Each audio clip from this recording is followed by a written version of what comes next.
On today's episode of the Black Studies Podcast, we have the pleasure of speaking with Dr. Anna LaQuawn Hinton, Assistant Professor of Disability Studies and Black Literature and Culture in the English Department of the University of North Texas.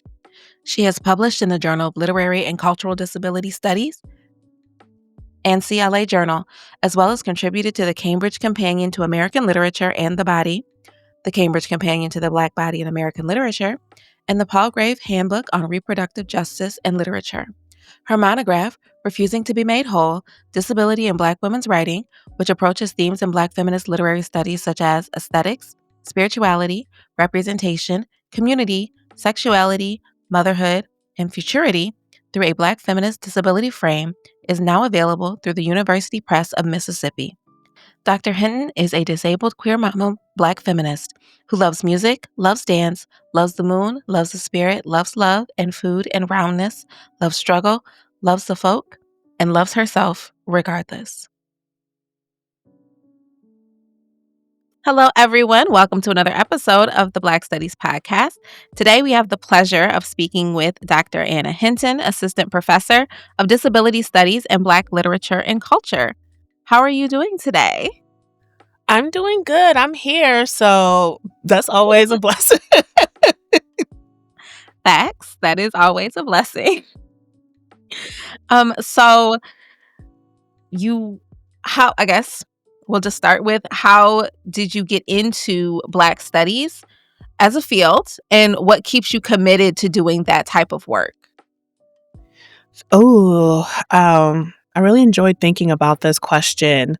So, excuse me, because I'm probably going to be a little bit long-winded, but I want to say that this is something that's been just slowly building up over just the course of my life and my experiences as a big-bodied, darker brown skinned,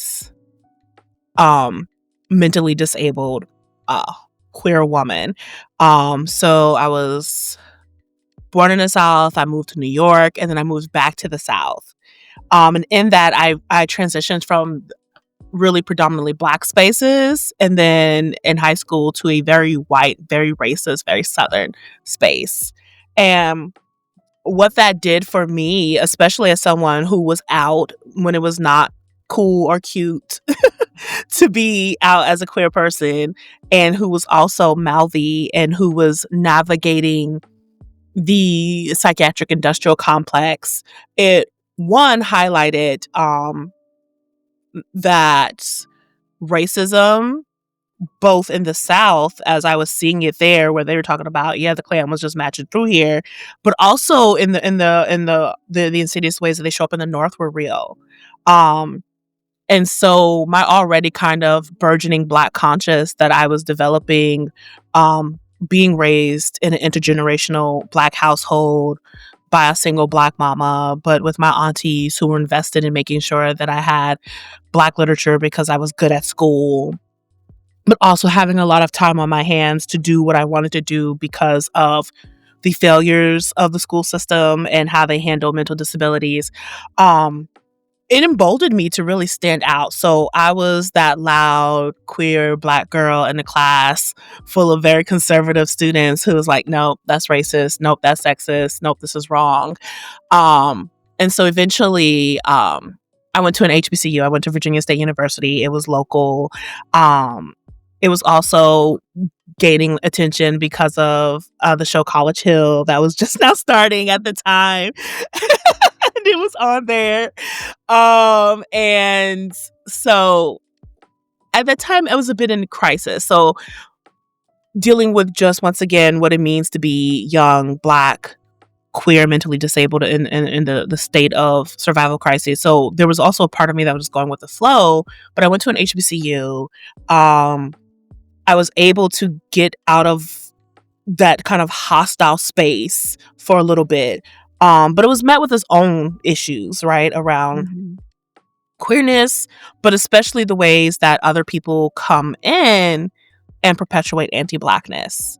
And so I will forever appreciate the education I got from a lot of scholars, because not really knowing much about college, being first generation in that sense, like I didn't know that not everyone was learning Black history, African American literature off the bat. That wouldn't come later on until grad school. But I decided that I was going to get into academia one time when I was working as a student worker for faculty development, and I kept hearing the faculty say like, oh, our students aren't going to do that, they're not going to understand that, they're too lazy, this, that, and a third. And for me, even without necessarily having the full language at the time, I was like, oh, that's rooted in anti-Blackness, and I'm going to be better. Now, at the time, I had not thought critically about where professors came from. I just thought they appeared in the classroom and they knew stuff. So I did not know how I was going to get from A to B to do better, but I was determined. But luckily, my advisor had received a little info flyer for a program they had at Rutgers to educate marginalized students about getting a degree, a higher ed degree, PhD, master's in English. I became an English major. I was going to be a sociology or psychology major because I'm like, I'm really into people. And then I realized I don't know if I want to be in people's faces and I can get this through a book. So I went the English route and even once again, thinking about crisis and thinking about Blackness, the degree that I was getting wasn't even going to translate into this long-term career. Like at the time, I think I was like, if I could get into one of these call centers and get this full-time hours and insurance, I'd be good. Like that's where I was. But I think that also speaks to the necessity of the field that I'm going to get to later on. But luckily I went there. It was like I said, it was ran by Rutgers. And that's where I really got like this intensive education of, okay, what does it mean to apply to grad school? What does it mean to study literature? And that was the Dr. Cheryl Wall's brainchild. And I got a chance to meet her. And she was so generous, and she's like, I'll write a letter of recommendation, but like, I'm so green. I don't know who this or any of the fabulous people I was working with. I didn't know who they were until someone's like, oh my goodness, you got to work with her. I'm like, who's her? And I went and I bought her book, Changing in Our Own Words. And I was like, oh, this is how it is. And that's where I was like, okay, Black feminism is really where I want to be. Because that's a field of study that makes the most sense for understanding my own life and the life of those around me. And so applied to graduate school, got deeper in the South in terms of Texas, but already decided, just coming from the socioeconomic background that I was in, like, I'm going to do what I want because this isn't guaranteed for me. This grad school experience will be great if I can make it through, but I don't know about a later experience in higher ed, and I don't want whatever these other people are doing to dictate how I do things. And so I was really fortunate that I was in grad school at a time where, and this is probably also still the case, where traditional English departments, they're not thriving, and those who are doing interdisciplinary work are literally the lifelines. And so I was encouraged to go through with the interest that I had in disability studies, and particularly in Black feminist theory. And I always thought, okay, this is my ground base, this department that I'm in, to do the work that I want to do. And so as I developed my Black feminist critical consciousness more, that's where I learned that Black studies was a thing for real. And so there was a part of me that kind of lamented not knowing that going in, so that I could have been more intentional with how I shaped my experience in higher ed. I still was basically of the mind that this is what I'm doing, and if I have to do it within this particular department, that's how I'm going to do it. And Black studies sustains me in the sense that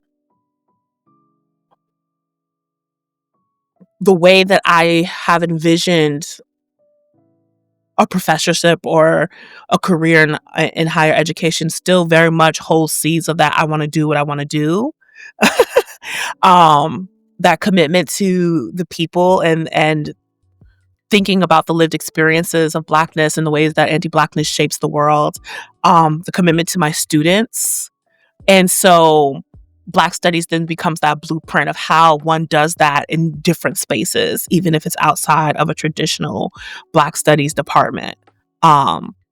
And seeing just the work that others are doing becomes also that motivating force as well, to stay community oriented, and especially in a way that validates my own sensibilities as someone who navigates higher education from a first gen, poor, queer, mentally disabled background. Like, once again, I might not want to have the same career trajectory as others would be, and knowing that there's a discipline where operating outside of institutional norms and establishments is that's what you do. Mm-hmm. You're working within it, but you're not working of it. So, does that answer that question? Yeah. That absolutely answers that question, and I really appreciate the you reflecting on your trajectory. I think it's in so one of the things that really struck me is when, like, you met Dr. Walls and then didn't know who she was until somebody told you. Like, I feel like that's such a, like, relatable experience for, I mean, I'm just gonna say Black people. I don't know if it's something that happens with other groups as well, but I had the same thing. Like, I met a professor, she was amazing, and I did not realize who she was. And then I found out, and I was like, "Oh, this is a big deal." Right? Okay. It's like, you are the person. I apologize. Like, I went back. It was Dr. Geneva Smitherman, and I went back to her, and I was like, "I'm so sorry. I was Right? unfamiliar. I have familiarized myself, and you are literally the person. So I Yeah. apologize for my I think ignorance." that speaks to just like the ongoing need to like honor those who establish the field, but also like the generosity and Mhm. humility of these folks. Like, she could have made it known that I needed to know who you were right then and there, but that just wasn't how she operated. Right. Like, they are just chill and cool and like, "I'm gonna support you even if you clearly don't recognize who I am. That's fine because we all in this together." That's I think that is one of the things that, like, I too love about Black studies, and how all of these amazing, phenomenal scholars are so willing to give of themselves and pour back into students who don't have any idea.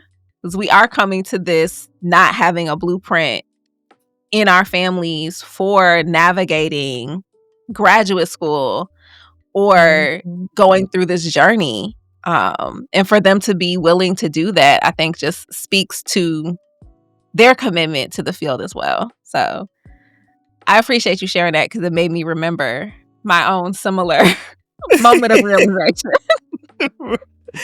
No, yes, like definitely. And agree everything with just like the commitment and folks coming in not having that blueprint, because it's real, and it does make navigating these spaces so difficult. I teach at UNT right now. It's a minority serving institution, Hispanic serving institution. I have Black students from across the diaspora, and they're coming in from different avenues, whether they're first gen working class, whether they're first, second gen immigrants. And so it's like, how do we do this? Mhm. And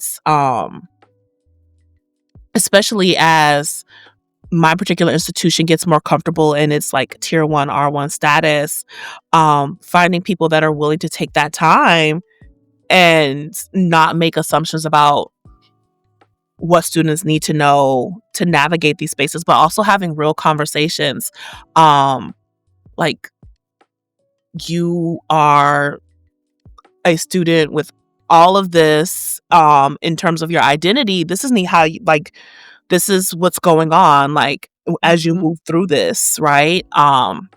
This is also particularly the case with my disabled students and my disabled Black students. Like, this is how you navigate this really ableist space, and one is naming that. Mhm. I think students really appreciate when I don't participate in the institutional gaslighting about ongoing issues of racism, ableism, etc. Yeah, I think that that's so, like, demonstrating to your students that you see them and that you do understand that this space is not structured in a way that is designed to make you feel welcome or a part of it. There are elements and aspects of this space that literally are supposed to make you feel like you're not supposed to be here. Mm-hmm. Which doesn't mean that you can't make it through, but it also means like you're not tripping. They are gaslighting you. Like this is not Absolutely. a you thing. This is an institutional issue. And I think just that affirmation is so important for so many people, particularly when you are trying to navigate a space that you don't have a blueprint for, or navigate it in a different way where the blueprint is different. Because even like I think about my daughter is going to go to college, a different version of college than I went to. So yes, I will Absolutely. be able to help her navigate certain things about it. But my undergrad experience is not going to be her undergrad experience. Definitely. And that's something that I'm also thinking about with my daughter, like, because already she's starting to think about college in a way that when I was her age, like, yeah, it's just kind of like the thorough line, like, of course I'm going to go to college, I'm going to be a teacher, I'm going to be a doctor, I'm going to be a lawyer. I don't know what any of that stuff is. I don't know how you get there and what that means, but that's what you're supposed to do. And whereas she does have the benefit of having someone who has a little bit of knowledge, it's going to be a completely different experience.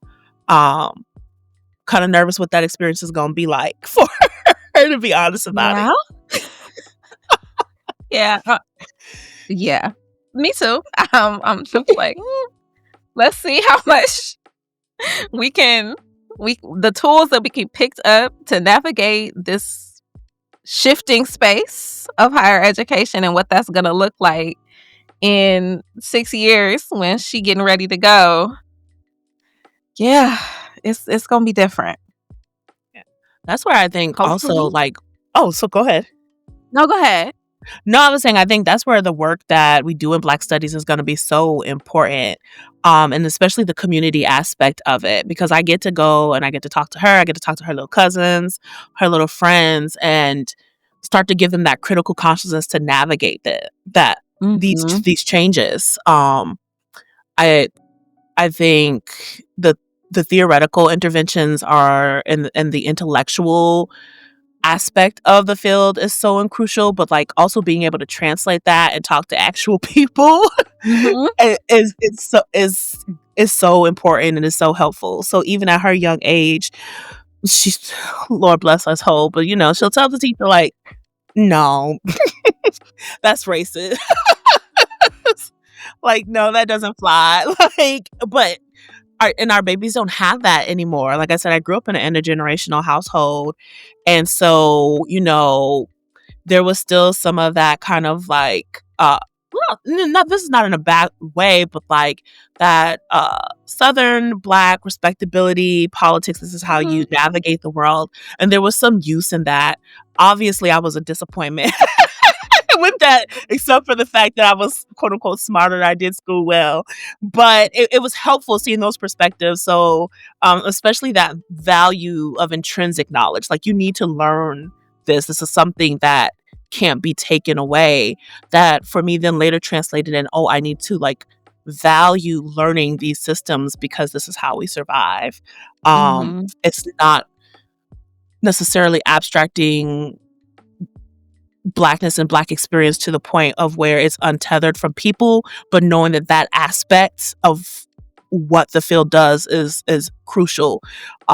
Inhabiting an identity doesn't necessarily automatically lend one a critical consciousness for surviving it. Facts. That's or inhabiting an identity also does not necessarily preclude one from working to maintain and uphold oppressive structures and systems. Oh, that one. As they're navigating themselves. Like, you can perpetuate these things and still be Black. Like, as we have seen, that is something that, has continually been the case in certain spaces and for certain people. So, yeah. And as they continue to attack Black studies at all levels, that becomes my fear in ways that this changes, that there won't be any space where our babies can have these conversations, that they won't have the tools at all. They would Yeah. have been systematically eradicated. So they just out here just loud, anti-Black and wrong.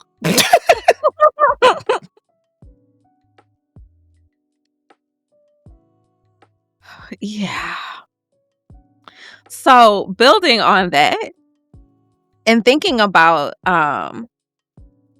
we talk a lot on the podcast about how people situate themselves or navigate those more traditional disciplinary spaces that can be rooted in anti-Blackness with the work that they do and choose to do. So having a training and background in English and literature and culture, how do you situate yourself disciplinarily to Black studies in the work that you do?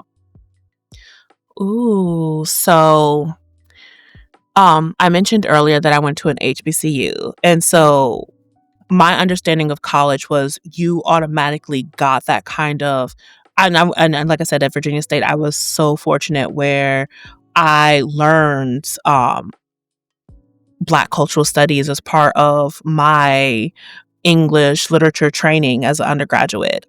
It was just a given. And because I didn't have any other experience or didn't talk to any, or that just wasn't like my surroundings, people who were going to these different universities, I thought that was just ubiquitous. Like this was just part of what getting a college education was. So when I finally did go to grad school and started working the networks and learning, um, that wasn't true of all English departments. I think that's how Black studies really helps situates me within this field, because I've learned, lo and behold, English departments are actually entrenched and violently so in whiteness, in ways that can be really hostile.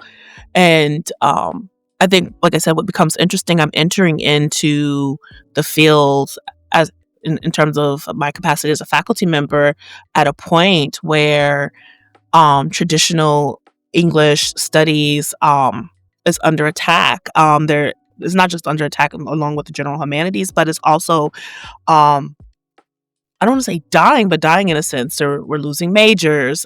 There's this sense of like it's dated and it's not interesting. And yet can also be the foundation with combination with first year writing, etc. But then what becomes the lifeline are those of us who are doing interdisciplinary work, who might be stationed in an English department, but are really doing work like in Black studies, disability studies, gender studies, etc. And so what I find is that it's a really interesting dynamic where you know that you are needed for the lifeblood of the department, but it's also very hostile at the same time. Is this weird kind of vampiric relationship um, that's going on where they're kind of sucking that lifeblood from you at the same time, um, challenging or making it or creating barriers to your ability to thrive there. And so what that has meant for me, and also just because clearly I don't follow instructions as a principal sometimes, is that just a genuine understanding that this is my home space, this is what pays the bills, but I develop my intellectual trajectory and my professional community in many different spaces. And so when I think about who are my interlocutors, it's those who are in the field of Black studies, Black disability studies. And so it's not to say that I'm not keeping abreast of what's going on in more traditional literary studies. I'm in the major profession of the field, MLA, etc. But I just don't necessarily view that as my intellectual and professional identity.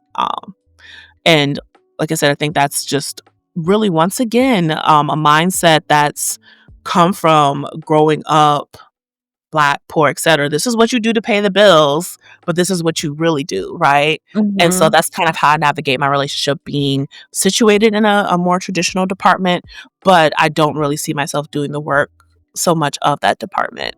Um, and and of course, that means that when it does come to getting the bills paid, there's a lot of translation that has to happen. And I think it doesn't need to happen, but that's just another aspect of white supremacy and anti-blackness to constantly make you define and reiterate and explain yourself. And that creates barriers. But I also know that this is a problem in the humanities in general, and for Black people in higher ed specifically. So I don't necessarily even take that personally as part of something that's just isolated to English departments. Like, I just know that's part of the whole baggage. I will say that being in Texas, there's a slightly different kind of relationship to this, because higher ed in Texas right now, as everyone knows, is just going to shit, part of my French, as a whole.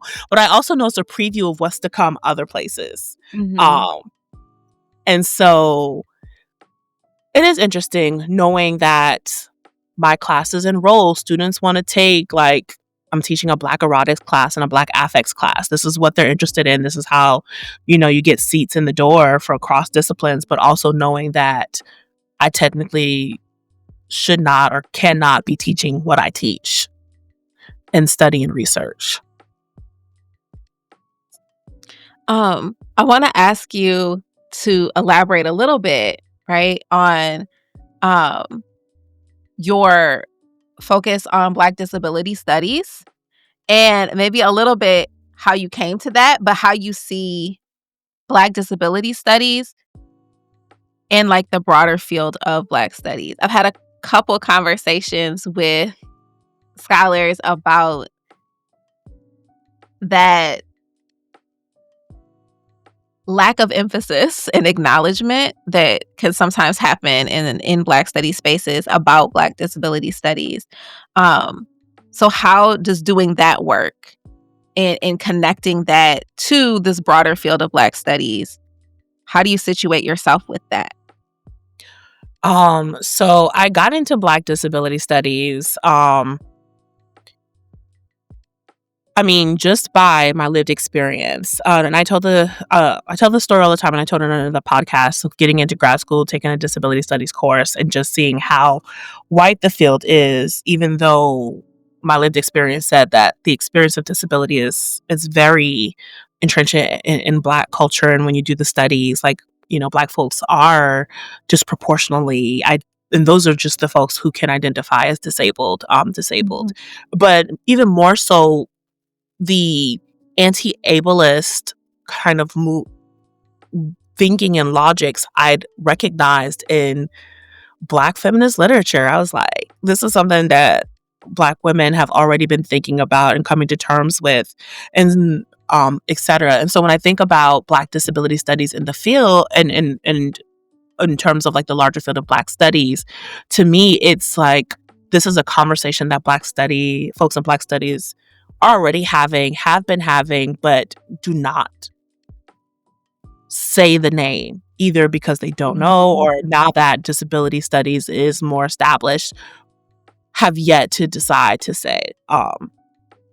And so I think I join, other scholars like Tari Pickens, and Sammy Schalk in helping. You got to hold people's hands sometimes, like, let's say the word disability.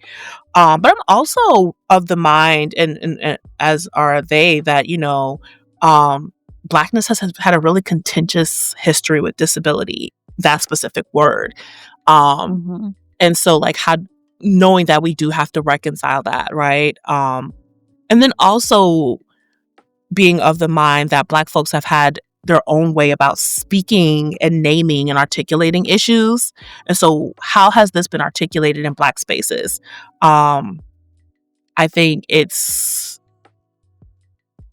a little bit anti-Black to expect Black folks to have used a discourse that's rooted in a movement that was not always check-in for us. But Mhm. it's also asinine to think that Blackness, or those who are contending with Blackness, have not contended with the issue of disability, because inhabiting Blackness is so intertwined in it. And so I see my work as, like I said, really highlighting and illuminating the ways that Black studies have already been having these conversations, and also encouraging and exhorting those who are in the field to continue to unpack um, the way ableism gets perpetuated in these intellectual spaces and these community spaces, um, and the ways that um, it is useful and strategic to more directly claim um, disability, even if that does mean folding into a discourse and a grammar that maybe did not necessarily originate in Black spaces or include Black spaces, but now is very much informed by them. Thank you. It's that, like you mentioned earlier, the translation piece, right? Like, Mm-hmm.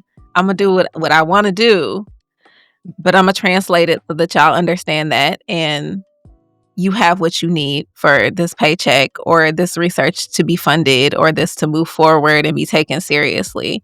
So, Mm-hmm. I appreciate your perspective. Thank you for that. How do you see, um, the work that you do and the commitment that you have to students, as you highlighted previously, how does that play out in the classroom for you? So, how does Black studies influence the work that you're doing as a teacher? Ooh, um, so for one,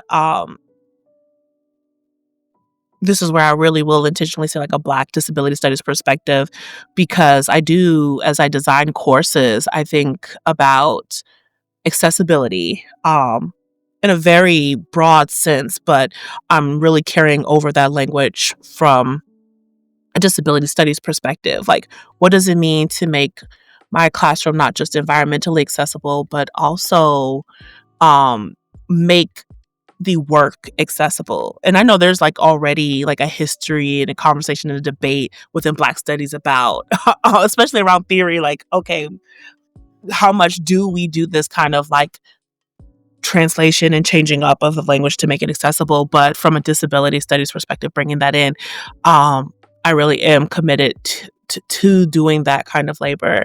How do I, and then for me, it's also like, how do I make it clear for students, like, this is work that you need for your day to day living?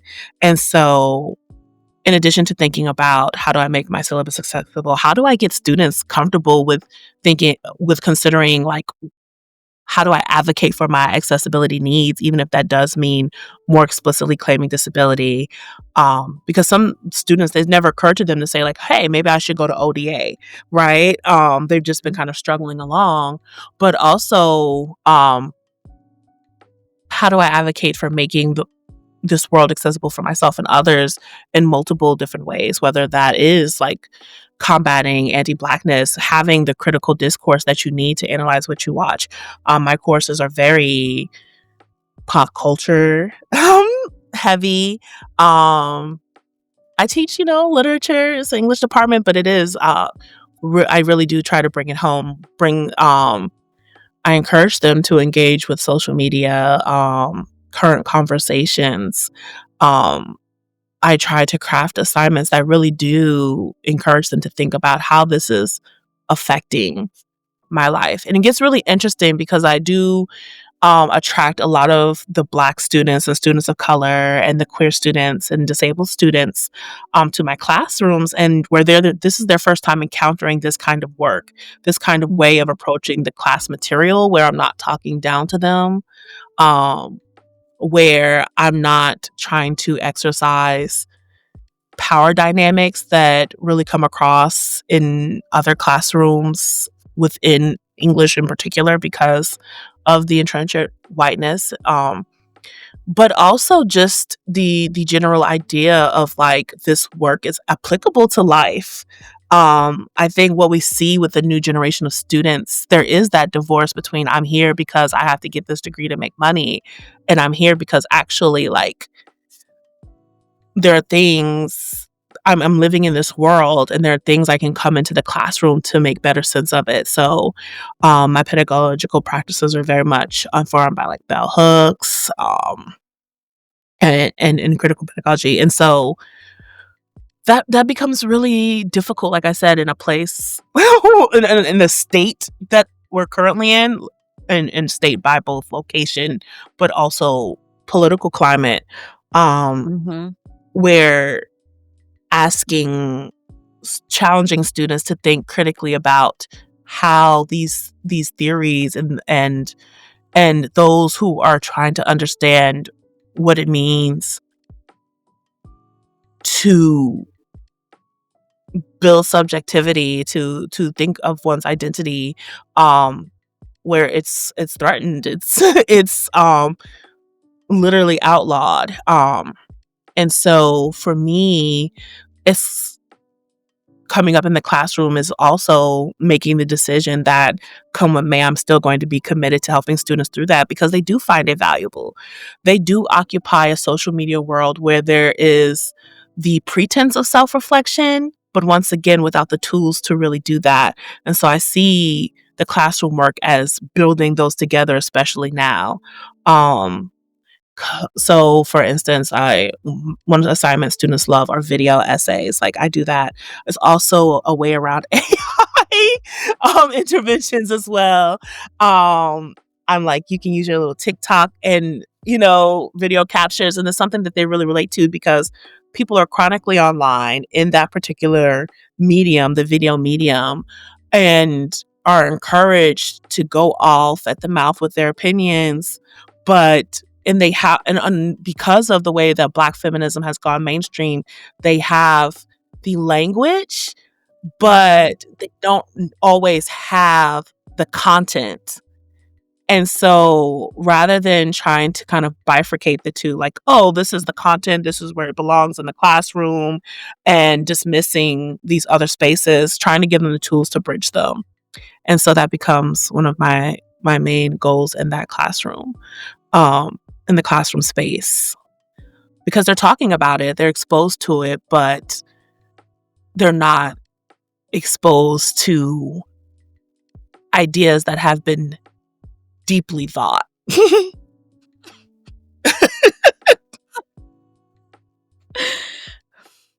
I love that. Love that idea of having them be able to take that content and back up the words that they have heard and are using without necessarily the full understanding or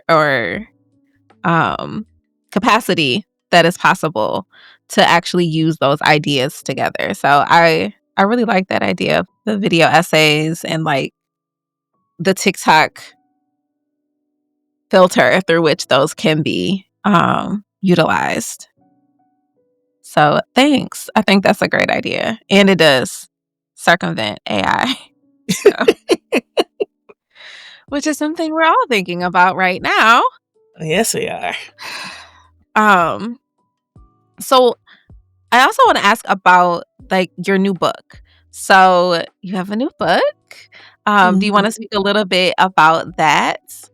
Sure. So my book, Refusing to Be Made Whole, Disability in Black Women's Writing, is published through the University Press of Mississippi.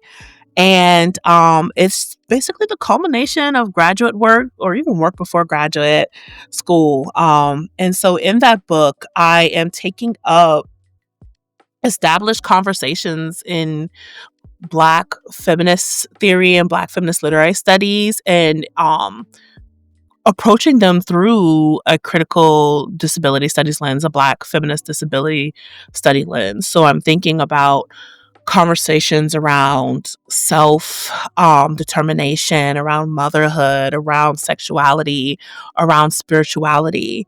Um, And I'm going back to that body of literature that emerged at the late 70s into the 80s, and into the 90s, and thinking about not just how a disability analysis opens up new understandings of the work, but also how these particular writers have theorized disability, and emphasizing that not only have they used their literature to theorize disability, but that theorizing, that writing was also crucial to their own livelihood. So, for instance, I write about Audre Lorde, and I share, she comes back to her essays and she says, I wrote that at the time for my own survival when I would be dealing with cancer. June Jordan has made similar assessments, right? And so for me, that project was deeply about sharing the critical Black feminist disability knowledge that I myself has garnered from their work, right? Um, in a way that can also acknowledge um, some of the shortcomings or like limited insights at the time, but this is how we survive. And in that work, and in this book, I'm also making a claim for Black spiritual practices and taking them seriously, because it's through reclaiming those traditions and revising them that Black women, I argue, have come to terms with the bodies that have been debilitated through misogyny and capitalism and patriarchy, um, in a way that not so much is trying to stick a claim to cure or wholeness, but more so stake a claim for acceptance, and that critical consciousness. And so the title Refusing to Be Made Whole is a play on an analysis of Black women's writing, um, by several Black feminist literary scholars that say, and taking up the ways that they've theorized the recursive, disjointed, open-ended nature of Black women's writing, and the refusal to adhere to, I guess, normative expectations of the novel. And I make a claim that we see that absolutely in terms of their formal and aesthetic practices, but also in the ways that they're thinking about bodies. The refusal to define one's wholeness to these Western cis heteropatriarchal norms. Because if we use that rubric, never going to live up to that. So an excellent example, I would say, once again, turning to Audre Lorde, in my final chapter where I think about Black spirituality as crip and queer technology. And I go back to that passage in Lorde's writing where she's like, I got to define survival for myself. If I use survival in terms of this rubric where you have to beat cancer, I'm going to lose. And in there, she once again turns to African spiritualist beliefs like survival is my ability to continue to do the work in whatever phase of life that I'm in, and taking seriously ancestral veneration. And this is not to say that we shouldn't talk about Black death, but this is also to say that in the interim, we should think about what Black aliveness looks like in a more capacious way and see how that helps shapes our work. I love that. Like, this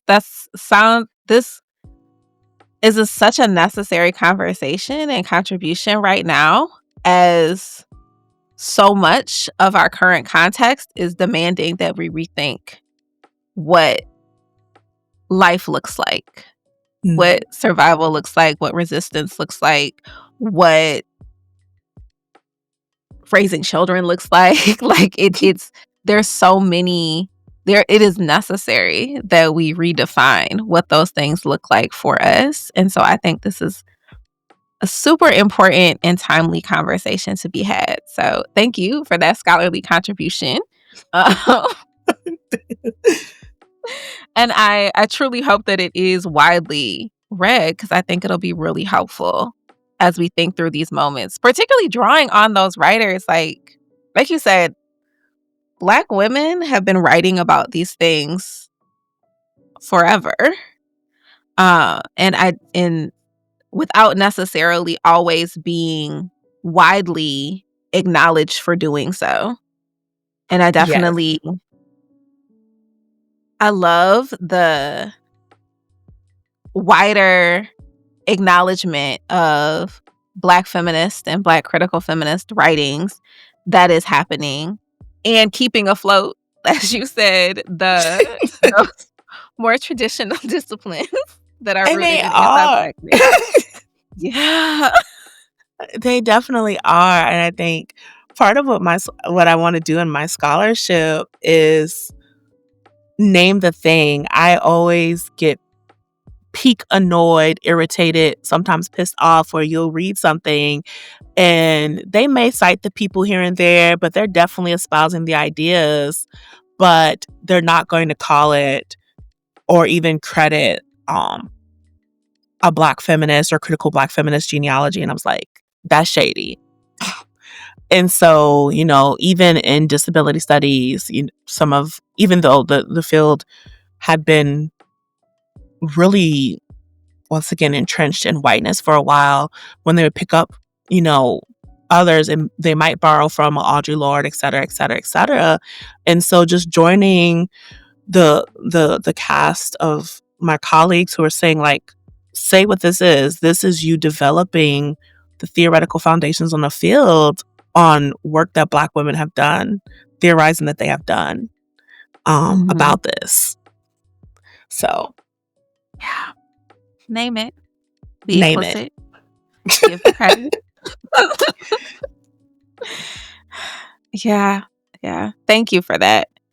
I got 2 more things I want to ask you about, and Okay. then you can go back to our limited summer.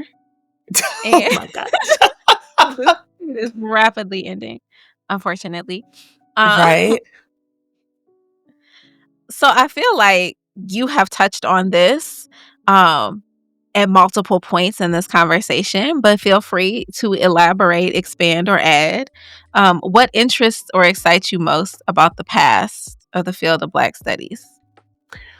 I think what interests me and what excites me most is turning to that past for direction. That this has been more crucial to me in this particular moment, especially as Black studies, Black people try to reconcile how we deal with Palestine in a moment where there are various ways of trying to gag academic voice and critical voice. Mm-hmm. And so turning to that past as we are neck deep in authoritarianism. And I think part of what happens is when you get integrated into the mainstream, you forget how others made it out. And so I've been going back to the Kwame Torres, like, this is how we do this. This is how we build Mm-hmm. community and spaces outside of this. This is how we speak up. To June Jordan, this is how we maintain our integrity and we speak up for what's right, and build solidarity. I'll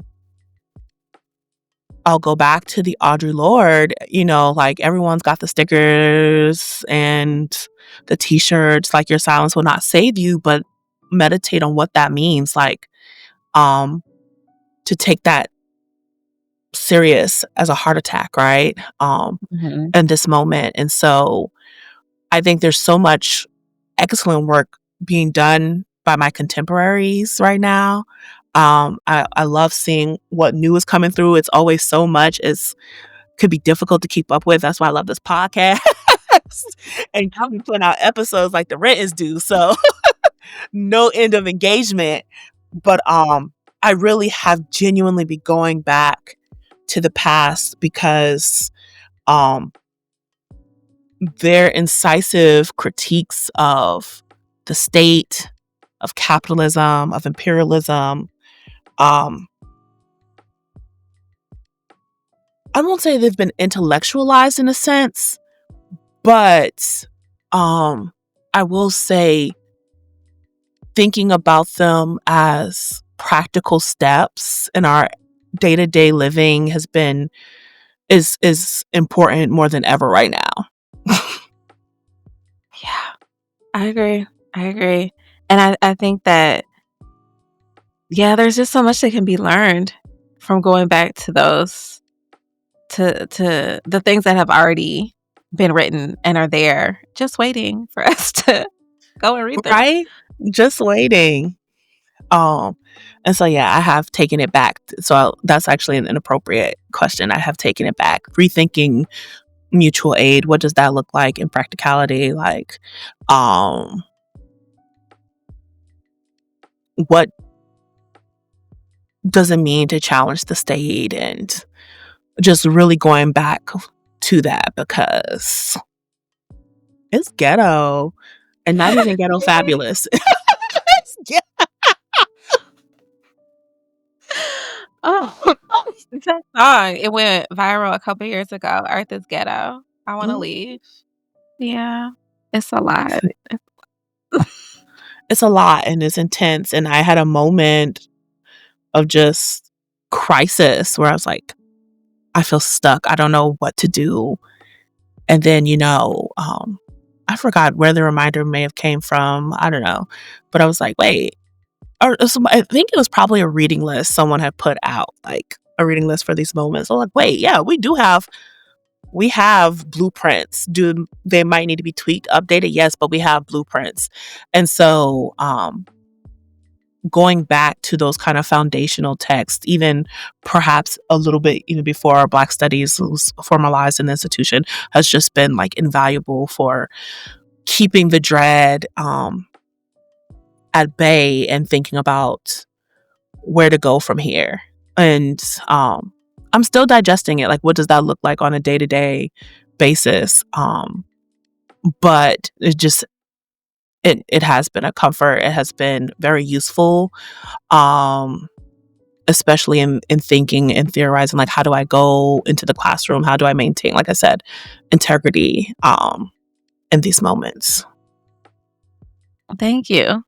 I feel like my last question is very closely related, but Imma ask it anyway. So what excites you about the future of Black studies? What excites me about the future is that I think out of moments of crisis, you ante up. And we see that work going through.